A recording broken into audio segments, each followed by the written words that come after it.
You know what they say is the greatest hazard in life? To risk nothing.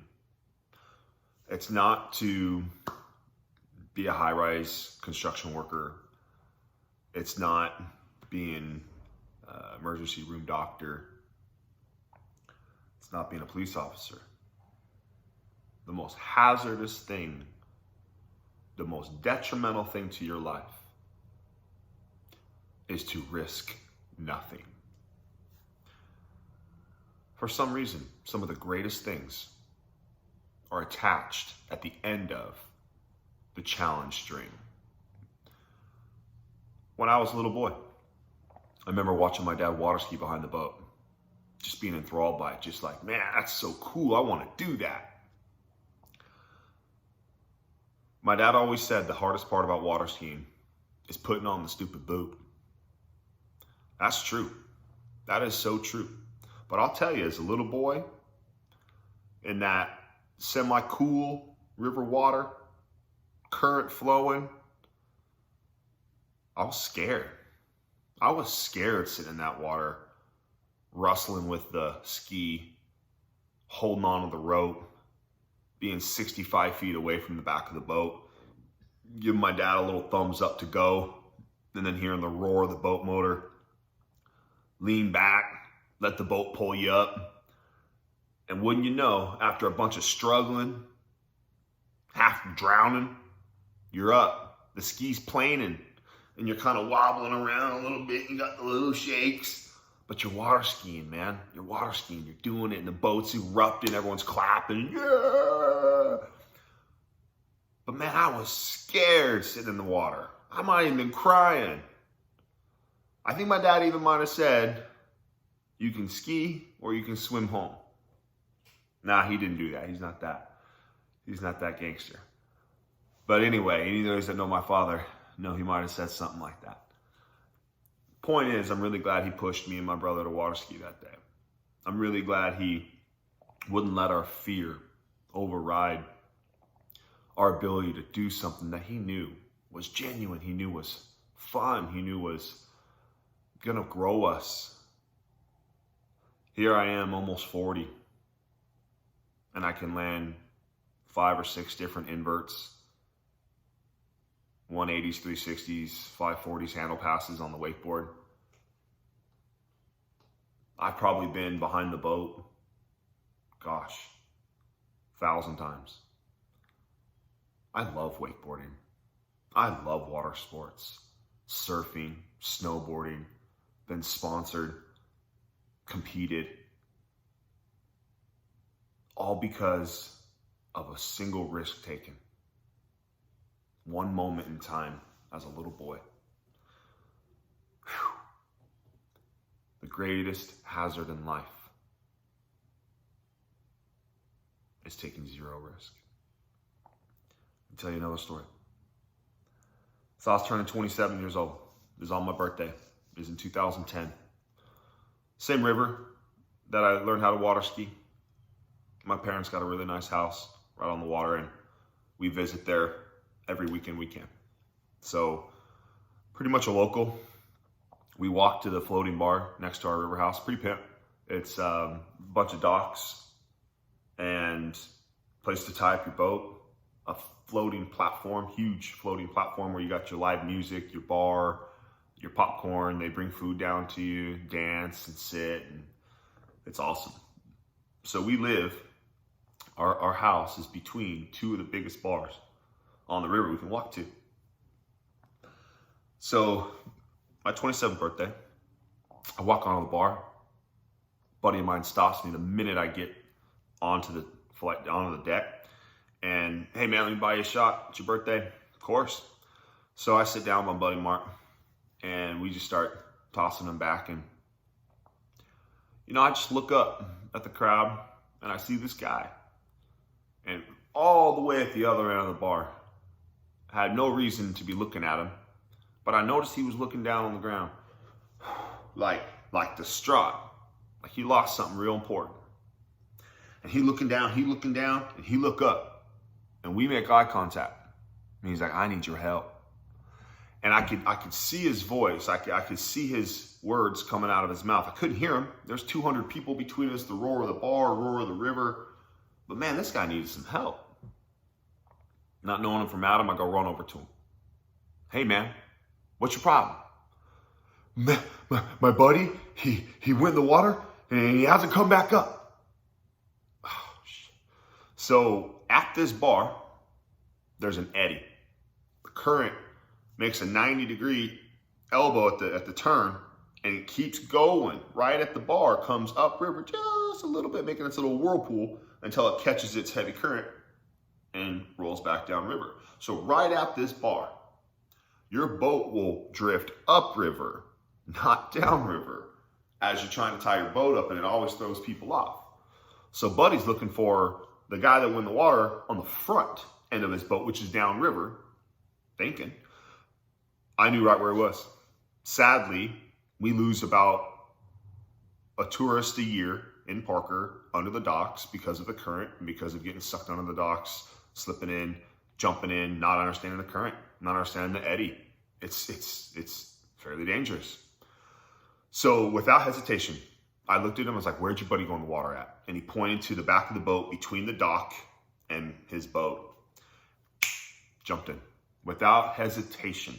Hopped in the water, head first, started breaststroking my way under the bar with the intentions of going all the way to the other side, hoping the guy got spit out. So as I'm trying to swim under this bar, it's black, gloomy, gnarly. You can see the green glow. You can hear the buzzing of the propellers and the motors. It's black to the shore. There's like 50 steel cables that anchor the bottom of the bar to the riverbed. It was about a 10-foot, like you're standing in your garage.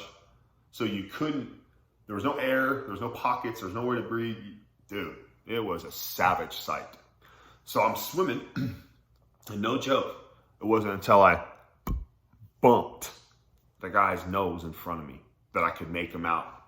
And here was this lifeless man. Oh, crap. So I swoop him up with one arm, go back the way I can, not knowing what's forward, but definitely knowing what's behind me. Pulling through the cables, we get to the surface. My brother standing in a circle of friends, not knowing what I'm doing. Who knows what I'm doing? So like a good big brother, and my big brother has always got my back. He's the first one I see.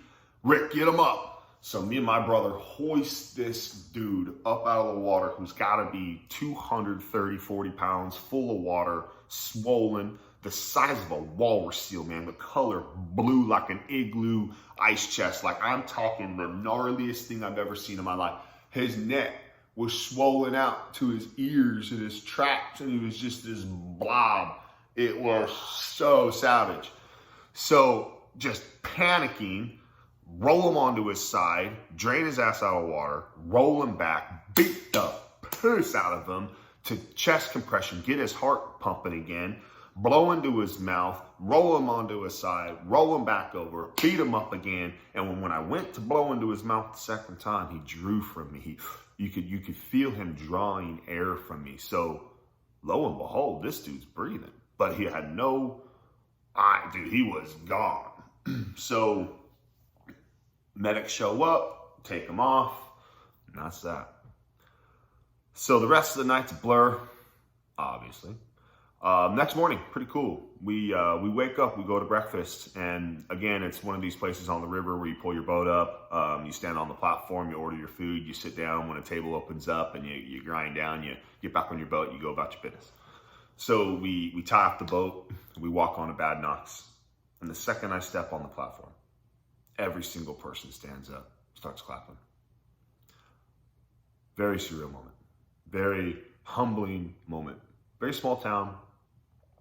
You know, let's just say about a couple thousand tourists a weekend will show up with their boats and their families and sea-doos and just let loose. So news travels around real quick of what goes on, and people had heard what had happened. And, you know, like I said, I've been going there my whole life, so I'm practically a local. And to have that happen, on my watch, man, I couldn't have asked for anyone better. I know the river like the back of my hand, and being a collegiate diver, the water is my playground. So, gosh, I couldn't help but feel that was an opportunity set up just for me.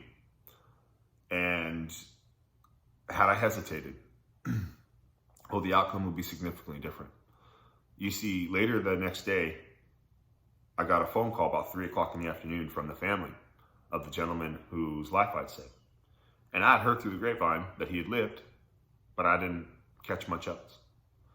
So when they asked me to meet at Fox's next to my house to shake my hand, and we walked over there as a family, and there he was, standing there, perfect bill of health.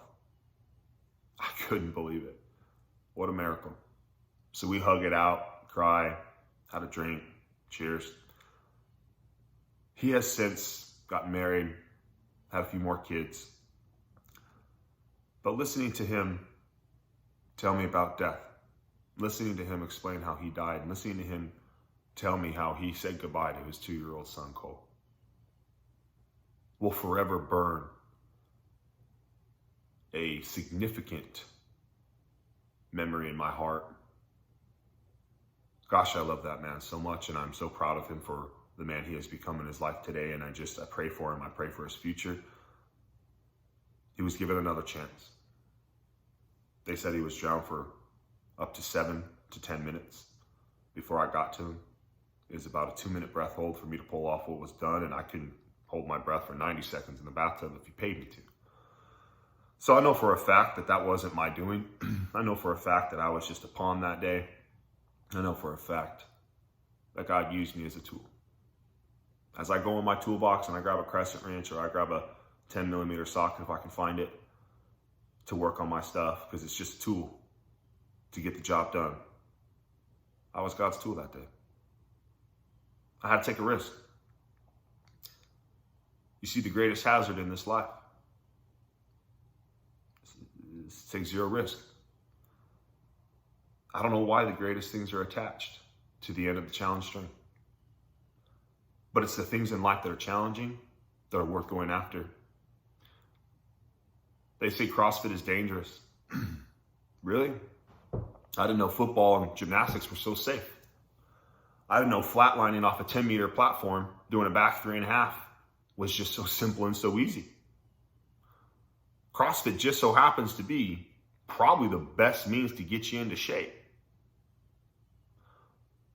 But yeah, let's just go ahead and tarnish it and say it's dangerous. Let me wake you up to something. If it ain't challenging, it don't work. If it don't challenge you, it ain't worth doing. It's not gonna last. So it's the risks that you take that make your life, make you who you are. No risk, no reward. You ever hear that? I think the greatest fear people have in wanting to accept Jesus is they've had so much rejection in their life, they just can't stand to be rejected by God. And what people don't understand is we are broken. We have felt rejection because we are broken. God is perfect. God doesn't reject us. He created us. God is asking us to himself. God is asking us to draw near to him. God is inviting us into a love relationship with him. There is no rejection with God, only acceptance. There is no judgment, only forgiveness when you choose to accept Jesus. Now, there is a judgment that all man will face. But when you are with Jesus, let me explain this to you. Maybe you've been to Vegas. Maybe you've heard of people going to Vegas. Maybe you've seen Vegas on TV and you know they got these really great extravagant clubs where they got these incredible lines of people wanting to get in. And y'all know that there's this VIP and there's these celebrities that just walk right on in because they are special. They are very important people. They are VIP. So imagine heaven is one of these extravagant clubs. And they got these guards at the front and you ain't getting in. right? I don't care how celebrity you are. I don't care how rich. I don't care what works you do. You don't get into heaven unless Jesus come running up to God and say, Dad, Dad, Dad, they're with me. And you go right on in. You see, let me say this again. Jesus will say, I don't know you. Depart from me, because you don't know him. But if you know Jesus, if you know him, you know his life, you know what he did for you, you know what he did for me, you know what he did for all of us, and you're not afraid because you're willing to take a risk because your job, your friends, your image aren't what God is. So God inside of you is much more important than your work or your friends or any sort of status you think you've attained that you're worried about tarnishing. If you take on this Jesus character, man, no risk, no reward, B. If it were easy, y'all would do it. It comes with a very specific price. Your works don't get you into heaven, because heaven would suck if we were all up there just bragging about how gangster we were on earth to get there. I would not want to be there for a minute listening to all you rap about how badass you were. Now, it's only the humility of accepting Jesus, his miracles, his perfectness, the fact he took on flesh, was 100% man like you and me. He was trained day by day by God, like you and I were trained day by day, morning by night. We learned something. We went to sleep. We woke up. We learned something new the next day. And now here we are as adults, and we are either teaching or doing. God did the same thing with Jesus. As a little boy, grew him up. He was 100% God. That's a little hard to understand, but just understand this. Jesus performed miracles nobody can do. Jesus did things nobody has ever been able to recreate, and he talked about them ahead of time. So the fact that he can talk about what he's going to do before he does it, prophetic, the fact that he can do miracles none of us can do, he was 100% God in 100% man's flesh. So if you don't know him and you're afraid to take the risk of learning about him because you're afraid of what somebody might think of you, aside from Jesus, die. The greatest hazard in this life is taking no risk. You want to talk about the greatest hazard for all eternity? Taking no risk with Jesus. Let that sink in. Cheers.